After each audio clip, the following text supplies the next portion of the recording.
Welcome to the New York State Public High School Athletic Association's Captains Club, presented by the New York State Correctional Officers and Police Benevolent Association.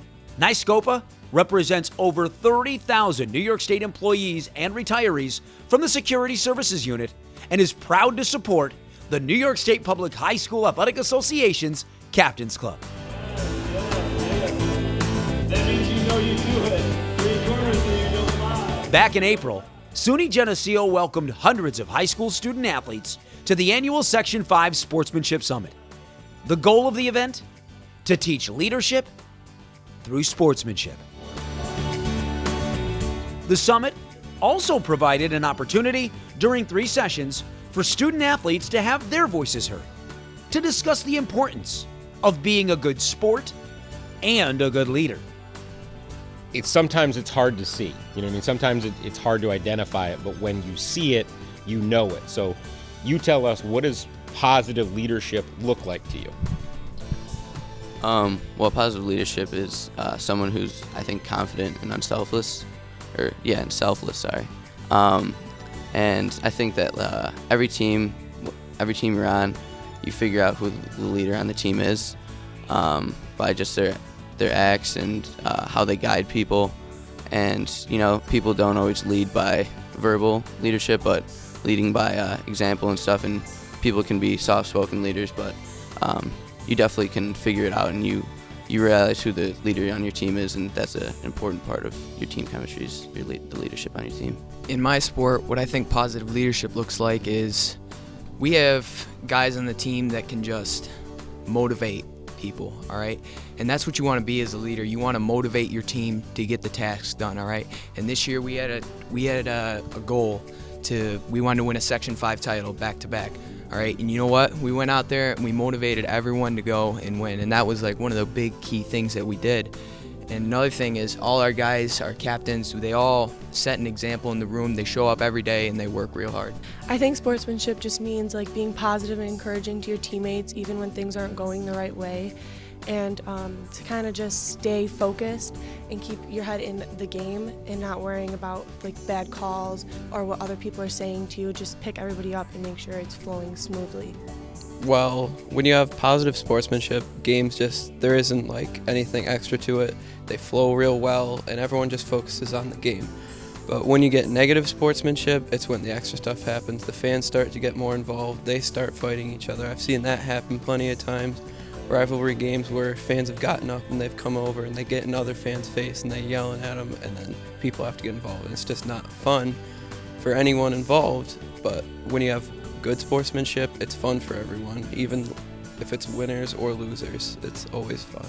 If you keep like a positive attitude at like games and competitions and all that, like you have to remember that everyone competing against you or playing against you wants the same thing. So if you are kind to others and you really show the sportsmanship, it makes you more of a leader, and it brings more positive energy, which makes the whole thing just more enjoyable and fun for everyone. What was it, 2 years ago?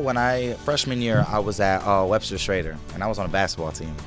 And I remember Coach Knight asked me if I could go up and play on varsity that one game.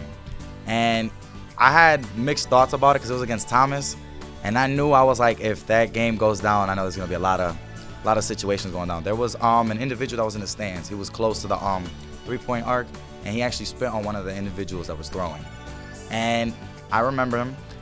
I still do to this day. Me and him were good friends. But when that incident did happen, I wanted to lose it. But then I looked over at Coach. I just wiped it away and kept it going. It was really difficult because when you have someone spit on you, it's a sign of disrespect. But there was nothing else you could really do about it. So when that incident did happen, I looked at Coach. He did, pat me on the back and said, good job for doing that. But that's something I'll probably remember for the rest of my life. Do any of you guys have any examples where you used leadership to influence your sportsmanship? Throughout, my playing career, I've always played with, teammates who are very competitive, and sometimes it gets away from them. They might start, doing a little trash talking to the other team, start jawing it back and forth with other guys, and I usually just try to go over to them, not, publicly, and I don't start like yelling at it or something, but, during a timeout, I might, pull them aside and say, hey, like, don't let this get away from you. You don't have to, prove yourself being better than him just by saying, by putting him down and trying to trash talk your way to, winning or whatever. That's not what sports are about.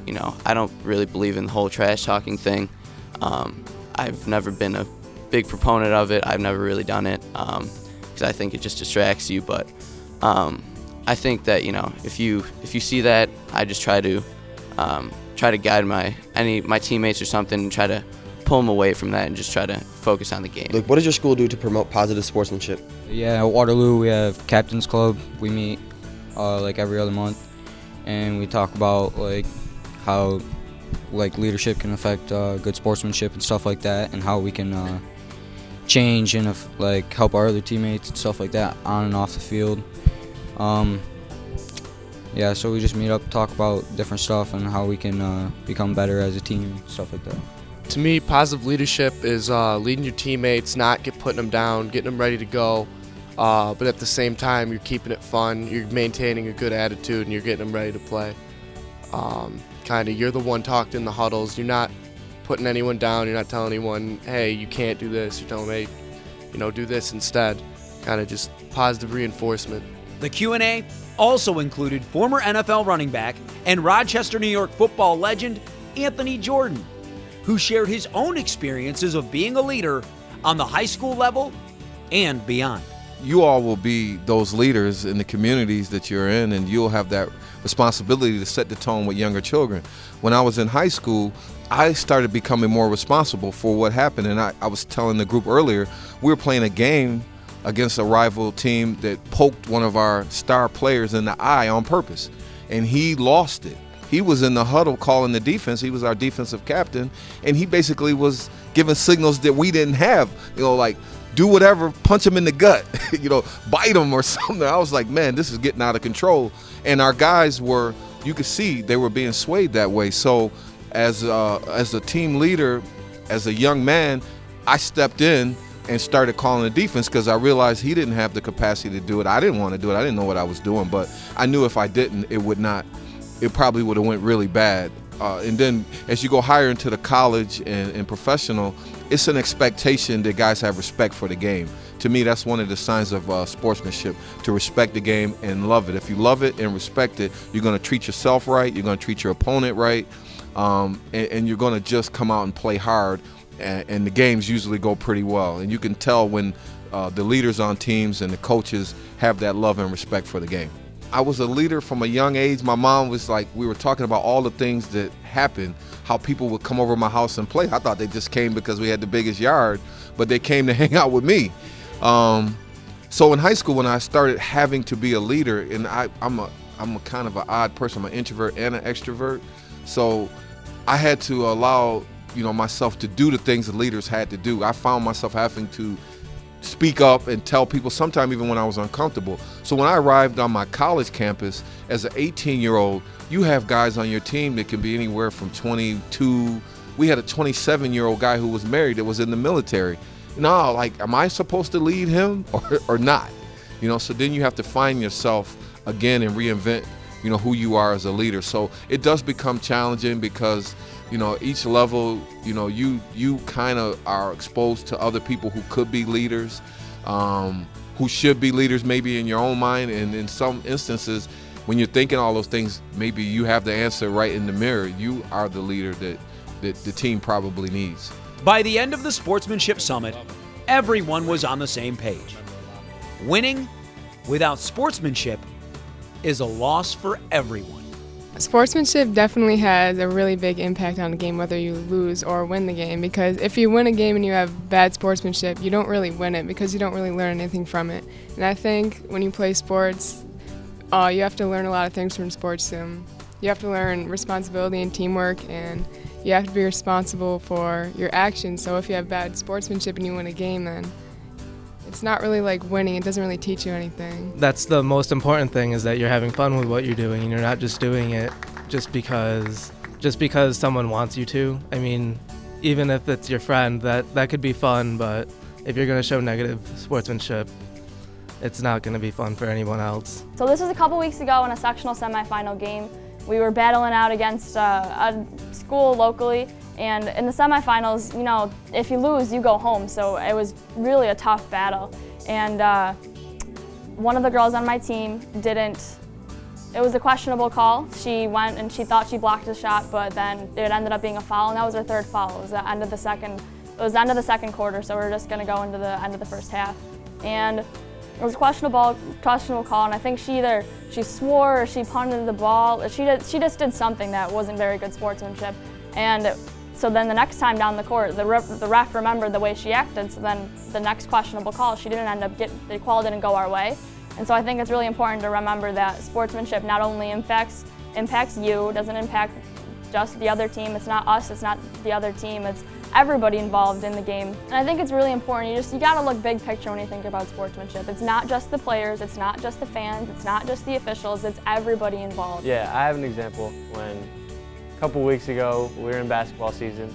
We had a game against a rival, and me and this one kid were going back and forth. We had to guard each other, boxing one, both sides. And we were kind of both just locking each other up. No one really scored. We were both, then after the second half, we both started to score, pushing, shoving, talking crap a little bit, here, back and forth. And towards the end of the game, he missed a shot. I decided to go positive, so I was like, hey, keep shooting, just keep shooting, keep your head up. I know you'll get your points, like, don't worry about it. And then we both looked at each other and were like, yeah, if you just stay positive, it can make the whole game a lot more fun. So in the end of the game, we kind of just talked through the huddle and through the lines. We were talking and we were like, yeah, that was fun. Like, close game, I hit the last foul shot to win, but he had fun and I had fun, and their team was kind of still like angry, but us two, we were fine with each other. We were cool. So I think it's cool to have both sides stay positive, and it makes the whole game better. And remember, it's been said that good players inspire themselves. Great players inspire others.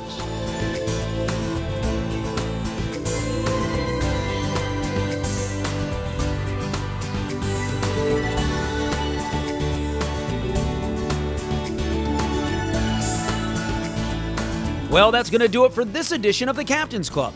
And don't forget, check us out on Twitter, Facebook, and Instagram. We also want to thank NYSPHSAA once again for their support of the New York State Public High School Athletic Association's Captain's Club.